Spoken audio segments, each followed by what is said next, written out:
This month, 10 years ago, I was divorced. I lost everything, home, business, family.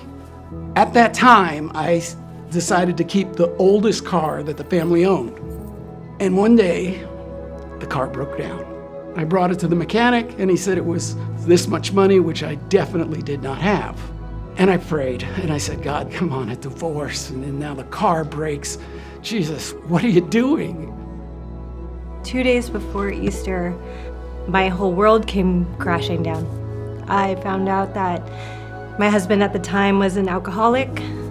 He ended up leaving my son and I with really nothing. I couldn't afford my home, so I lost my home.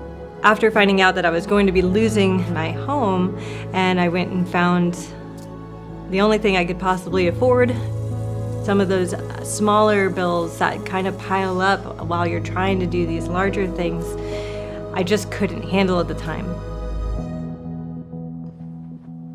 God always says he's there for us, so I went back to the church. I called up the care ministry and spoke to a man named Stephen Day.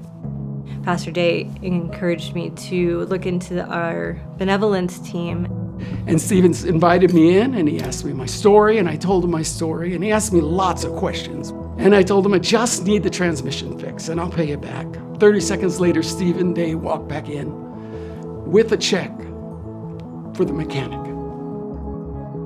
And they were able to help me handle some of these other bills while I was handling the larger things, the electricity and all those fun stuff that just I couldn't handle because I had this larger thing.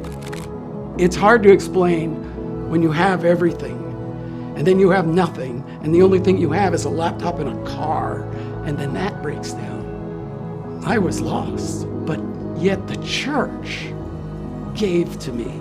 Things look so bleak and so awful. I can't believe I'm living with my son in a garage, but it ends up being one of the most amazing times that we look back on and just are so filled with joy about those years there. Being able to still care for my son because the church came under me and lifted me up